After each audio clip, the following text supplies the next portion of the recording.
Well, the nice folks at Banggood sent me one of these Eachine, I think that's how you pronounce it, VTX and camera packages to test. Now, I'm not really about the boxes, but I thought this was actually pretty neat. Inside, there are actual instructions. There's a nice holder for the stuff.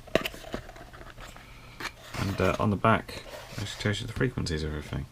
But let's get it out and we'll see what we've got in the box. Okay, so in the box you have the VTX itself, and what's interesting about this is a 600 milliwatt. If you compare it to an MOA or AMWA, 200 milliwatt, there's not much in it, they're about the same. What I'm liking about the idea of this is this little row of LEDs where you can use this little switch or button on the side to change your channel, and if you hold it down it should change the bands and this should light up there, which is brilliant when you're talking about racing on little quads with people. Although I have to say it's still on the bottom, and that would normally be where you'd stick it down, so maybe be able to mount somewhere where you can actually see them. Your normal 5.8 rubber duck. This cable, which I also quite liked, it's got a cable here to plug straight into a 3S balance port, which is brilliant if you've got an existing model. You can literally just plug in and go. It's not so good if you're thinking about plugging in something else. I mean, obviously you can check this out and solder up something yourself, but it would be nice to have a couple of them. And this is the camera. This is apparently 148 degrees live camera with a CMOS sensor. So I'm not expecting great things from it, but we'll try it. We'll try it two ways. I'm going to try this as it stands on my mini quad, since I blew up my own camera, see how it is. Then I'll be trying this standalone against the Immersion 600 to see how it fares.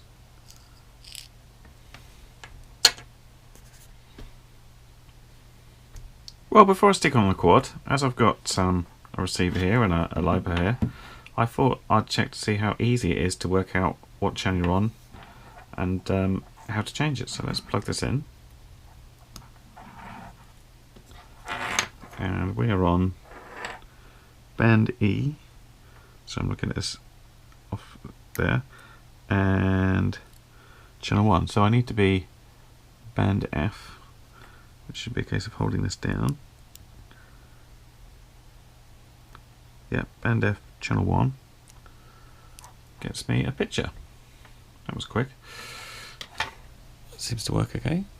Picture doesn't look amazing. Let's have a look at my lovely shelf. But at the same point, it's indoors at the moment anyway. Oof. That VTX is getting quite warm, so I'll turn off and get it installed in a plane. Hello and welcome to the field, where I'm joined by my glamorous assistant today to help me. Hi. We've got in place the new camera we're testing, along with the VTX, which is kind of a bit, doesn't really go in like the other one did, but we tried our best. So we're going to fly it and we're going to have a look at the quality of the picture.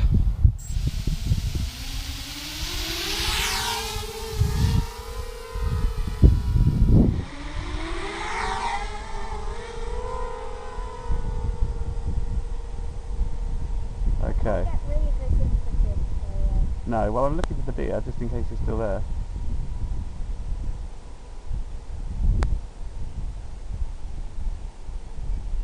Can't see it, I'm afraid. I can't see it. I can't see you. Oh, I see the deer. Deer? Yep. Where are you? I'm over in the field. Oh, I see you, but I can't zoom in that easy. No, you can't zoom into there, don't worry. At the moment the deer's just kind of looking at me. Oh, I've startled it a little bit. By the way, I'm filming for you. Okay. She's not too worried though. So I'm going to leave her in peace and have her fly down here. Oh, she's run. Has she? She's run now, I've left her alone? Yeah. How weird.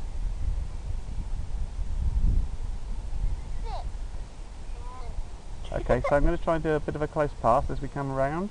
Can you see me? No, not yet. I'm going into the corner on the right of me. Corner of the field there. I still can't see you. I can see you now, but I can't see you on camera. So I'm going to come past. You just point it in the general direction. Oh no, I saw you. Did you get me? The black dot going past. So, what are we thinking of this camera? It's a little bit, it doesn't handle the light brilliantly, is its problem, but it's very cheap. Yep. Okay. So, we're giving this camera quite a tricky test because it's about, what is it, 7 o'clock? A bit past 7? So the sun is starting to go down, and without the wide dynamic range of some of the other cameras, it's going to struggle when we point it to the sun like this. The bottom's going to go dark. So this is what you're losing out on a cheaper camera. However, despite its CMOS sensor, I'm not detecting any jello effect, so it's really okay for that sort of thing. So its only problem is the way it handles the light. Come past again. I'm going to come past from the other side. Coming past from the other side, mate. Not in the way, are you? Yeah, I can see you. I can't see us because the camera's a bit dark.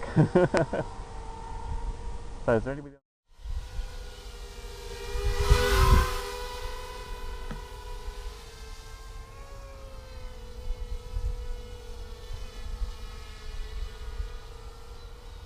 There is over there. It doesn't matter if you can't see it, honestly. Here is my dad filming. I'm filming? I Well, thought you were filming. you're doing the radio I controls. can't do the flying and and the filming. This is why you're here. Look at that tension in his bum. I moved the sticks, Pixie. Not much, is it? It's all about very gentle, especially this one's very sensitive. I'm right next to you. See, look what happens if I push the stick over all the way. Ready? Right, I'm coming to land because we've got 1 minute, says my special daughter. I'm going to land on the path because it's the only place with short enough. I want to watch you land. Okay, well, yeah, he's coming in. Can you see him come in? Yeah. On my right again. Yeah, I can't see it on camera. Okay. About now. No, I really can't. Oh, yeah, now I see it.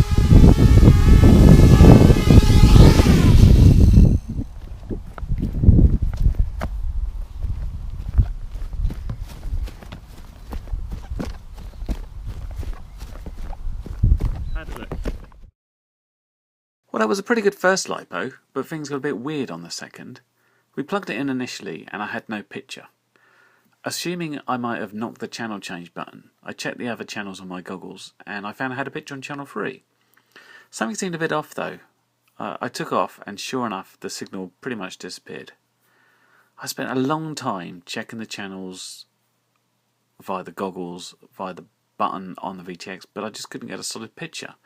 I was beginning to wonder if the VTX had suffered an overheat problem as it ran very hot, and I had to give up. On getting them home again though, everything was fine. So I went out the next day with 4 fresh lipos to see if I could recreate this problem and figure out what caused it. It was about an hour earlier in the day and slightly more overcast, so it was initially better for this camera, although point it in the sun and you'd still know about it. I managed to check out the range a little bit more by going as far as I could here. This is only to about 450 metres though, before I completely blocked my video signal with about 100 trees here. Flying along and the shadows from these trees just look impenetrable in this light, so I had to back off doing any really close proximity. Finally, I did manage to see the problem again on my last lipo. I plugged in and I had no picture, but I unplugged and replugged and it was fine again. So what seems to happen on occasion is the VTX will initialize and the video frequency just seems to be off. Even though the LED points to the right channel, it's not there. When this does happen, it looks like simply rebooting the VTX will sort it out. And the good news is when you're on the right frequency, it doesn't just lose it halfway through, it stays there. I tried to capture this in my DVR, and so of course it kept power cycling perfectly. I eventually got it after what seemed like several hundred power cycles, and on this occasion it looks like this, with the frequency off but close enough to get some sort of picture very close in, and then the power cycle cures it once again. So I did get this as a review sample, but if I'd actually paid money for it, I think I'd be probably jumping up and saying, hey, come on, Banggood, this is no good, this thing fails. So I think I've probably got a faulty unit. So despite it being reasonably easy to sort out by unplugging and replugging, you get into sort of a trust thing. Can I trust something that's not working 100% as it's designed to do? So I'm thinking I would probably exchange that or get a refund or get a replacement. I did the last flights with it on Friday, and I emailed Banggood straight away to say I'd found this problem. It looks like it could be a faulty unit. Do you agree with that? It's now Monday, and they didn't respond. I didn't want to leave this video lying around forever, so I'm posting it as is. If they do respond, I'll put a note up. But if it was all okay and working fine, as it was during the flights, it's okay. It's a good little system, but it's not for mini quads. That lack of being able to handle light means you really can't fly close proximity in the wrong lighting conditions, which is exactly the sort of things you want to do in a mini quad. However, on a plane or something, I think it'd be fine.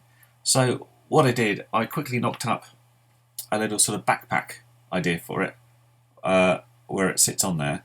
I did have 2 of these little things, but then I found out about just here is a little switch that allows you to switch between PAL and NTSC on a camera, and that didn't fit in there properly, but it's quite tight. Anyway, if I had one of these, I'd happily stick it on a plane, and when the balance plug be ready to go, it fits in quite well. For example, this is my Flying Wings Raven, where I'd normally have an 808, and there is oodles of room to sit that on, obviously with a different antenna to this. Yeah, so I like it as the little backpack camera when this is fully working. I don't like it particularly much as for mini quads because of the lighting. And I'm also I haven't finished testing this, I'm going to put it on my bigger quad once I've got the SOSD sorted out on there, and take it a lot further, maybe still get a kilometre or something, just to see how it looks compared to an immersion. I'm thinking this should easily go a couple of K on a 600 and a standard antenna. But I'll follow that later. Bye for now.